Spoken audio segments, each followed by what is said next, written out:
What's going on, everybody, and welcome to another Read Aloud by Coach T. Today, I will be reading Arthur's Perfect Christmas, a story by Mark Brown. Watch the Arthur TV show on PBS Kids. It was 3 days before Christmas, and Arthur wanted everything to be just right. There would be lots of snow, the perfect tree, and a delicious turkey dinner. Gobble, gobble, gobble, gobble, gobble. DW could only think about all the presents she wanted. Arthur, she said, help me write to Santa. I want Tina the talking tabby at the top of the list. At school the next day, Muffy was very excited. My big Christmas party is tomorrow, she announced. Muffy, I told you, I can't, Francine began. Muffy wasn't listening. I forgot to invite George. She ran off. She won't listen, said Francine. Why can't you go? Arthur asked. Every year we have a family Hanukkah party, Francine said, when we light all the candles on the menorah. Maybe you should tell her again, Arthur said. Francine shook her head. I've told her 1,000,000 times. Have you ever talked to a brick wall before, Arthur? Well, that's what it's like talking to Muffy. She won't hear me out. After school, Arthur invited Buster to go shopping.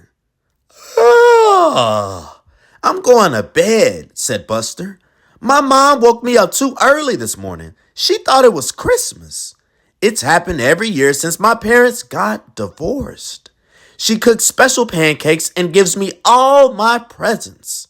Then I tell her it's not Christmas yet, and she goes back to bed. Weird, Arthur said. She's worried that I won't have a good Christmas without my dad, Buster explained. At the mall, Arthur found the perfect present for Dad. Sorry, we're sold out, the salesman said. How about this Olive de Pitter instead? Well, okay, Arthur said. Arthur found a great present for Mom at another store. The little glass bird I broke last summer. Perfect. At home, Dad was reading cookbooks. I'm making a real Christmas dinner, Dad said. The kind they might have eaten in Bethlehem at the time Jesus was born. Ooh! Roast lamb, flatbread, and poles. An ancient Roman dish made with chickpeas. There goes the perfect Christmas dinner, thought Arthur. The next day at Muffy's party, everyone was having fun, except Arthur. How can it be a perfect Christmas without snow? Said Arthur. Well, said the brain, no one really knows what day Jesus was born. The holiday is in December, probably because that's when the Romans celebrated winter solstice. I still want snow, said Arthur. Gather near, royal subjects, Muffy announced. I, the Princess of Christmas, will now give out your presents. The first one is for Francine Frinsky. Muffy looked for Francine. I said Francine Frinsky. But Francine wasn't there. The dreidel stopped spinning. Gamel, said Francine. I win again. The phone rang. Francine, it's for you, called her mother. Where are you? Muffy shouted. Muffy, said Francine. I told you I couldn't come because of my family Hanukkah party. But you see your family every day, Muffy said. Besides, Hanukkah's not as important as Christmas. Francine gasped. Well, it is to me. She hung up. Get off my phone. Muffy was shocked. Buster, wake up, said Arthur. Is it Christmas again? Buster asked. Time for pancakes? Maybe you and your mom shouldn't have Christmas, said the brain. It makes you so tired. Buster sighed. But what else can I do?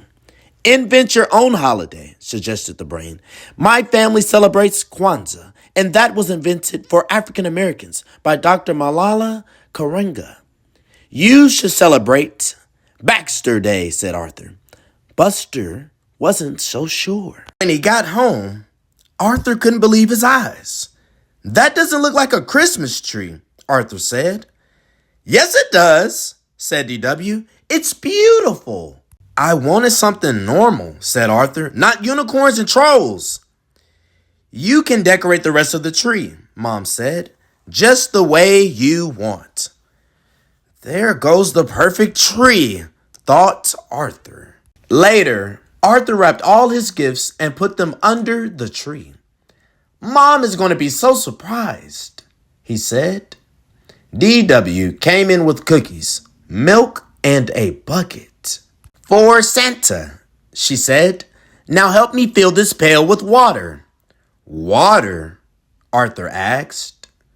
"For the reindeer, silly," said DW. Arthur had just climbed into bed when he heard a loud crash outside. "Ah!" "Oops," said a voice. "Uncle Fred, I thought you were going to Florida," said Arthur. "I thought I'd drop off your presents first," Uncle Fred said. "And my truck just died." "Sorry about the fence." "Clumsy me." Arthur remembered how Uncle Fred had broken Mom's tea set last Christmas. "Ooh, Uncle Fred be breaking things. You gotta watch him." "You're welcome to stay here," Mom said. "Rory, too." Arthur heard barks and growls from the living room.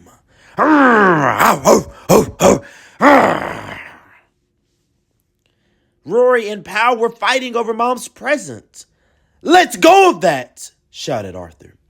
The box went flying through the air. Arthur made a wild dive and caught the box before it hit the floor. Phew! He decided to put the gift in a safe place. The next morning, DW woke everyone up. "Arthur, wake up! It's Christmas!" she cried. "Mommy, Daddy, it's Christmas! Wake up! Christmas is here!" DW stopped in the hall. "Santa!" "It's Uncle Fred," said Arthur. "Uncle Fred is Santa?" asked DW. "Guess what, Mom?" Buster said. "It's Christmas!" "Are you sure?" she asked. "Yep, December 25th, Buster answered. "Time for presents, time for pancakes," said his mother. Muffy counted her presents. 37! The biggest Christmas ever. Wait till Francine hears. Then she remembered that they weren't speaking to each other. Muffy opened her new makeup kit and looked in the mirror. "I don't really need makeup, but Francine might like it." But Francine wasn't her friend anymore. Muffy looked around the room at her new games, puzzles, dolls, train set, and miniature submarine. "Daddy," she said, "my gifts aren't fun if I can't share them with Francine." Her father thought for a moment. "Let's go for a drive, Muffin. Maybe that'll take your mind." Watched nervously as Buster opened his first gift. "Cybercod!" exclaimed Buster. "I'm sorry, we can return it," said his mother. "Why?" Buster asked. "You already have it," she said. "I just saw it in your room." "No," Buster explained. "That's Techno Trout." Just then, Buster smelled smoke. "The pancakes, not the flapjacks. She done burned the flapjacks, man. Oh, no." They dashed into the kitchen. "They're burnt," said Buster's mother. "I'm sorry." "It's okay, Mom," said Buster. "I like them kind of brown. Black." "Let's open presents," said DW. "I bet Tina is in this one." "Wait! Don't start without me." Arthur ran upstairs to get Mom's gift. He reached up into the closet, but he was so excited that... Crack! Arthur quickly opened the box. The glass bird was broken. "Oh, no, oh," said Arthur sadly. "No. Oh, no. Uncle Fred came upstairs to find Arthur. Everybody's waiting.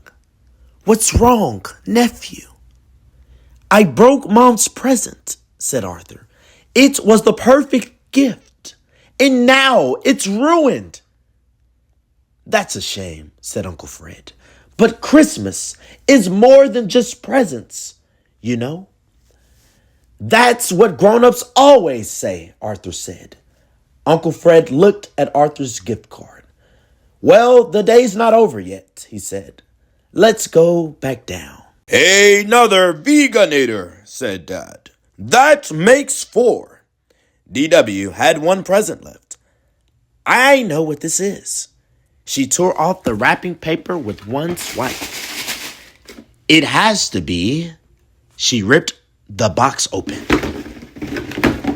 A duck? DW looked confused. Not just any duck, Mom said. A duck that says 4,000 words.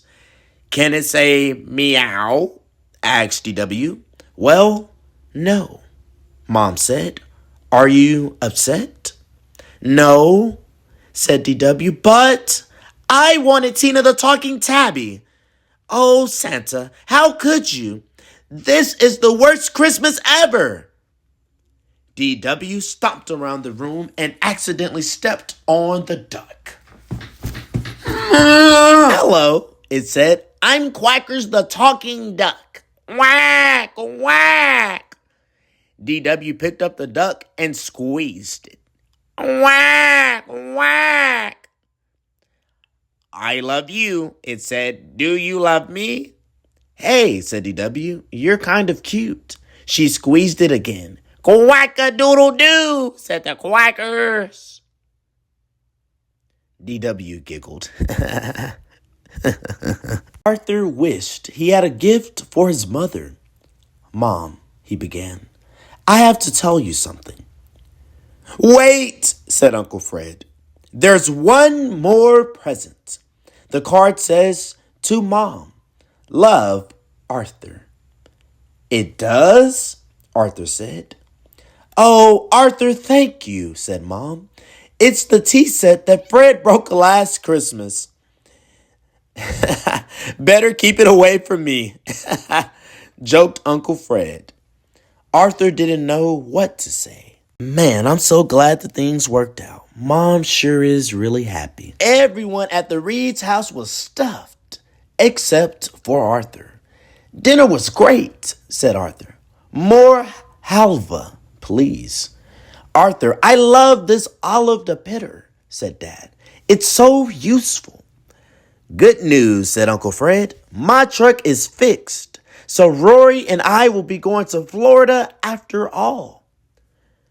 Arthur and Uncle Fred went to get a suitcase.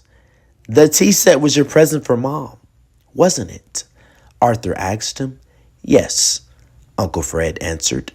But it was a lot nicer coming from you. Everyone waved goodbye as Grandpa Dave backed out of the driveway. He hit the other half of the fence. It fell over with a crash. Boom. Oops, called Grandpa Dave. Sorry. Mom sighed. Like father, like son. Later, when Arthur went outside, he was amazed. It's snowing, he shouted. This is a perfect Christmas. Arthur Reed, DW yelled. You better come inside before you catch pneumonia. Do you still like Santa? Arthur asked. He didn't give you what you wanted. Of course, said DW. He knew I'd like Quackers better than Tina. She hugged Quackers. Quickie quackle doodle doo. You love me and I love you. He can say 4,000 words and I want you to hear all of them, said DW. Oh no. Arthur groaned. The end.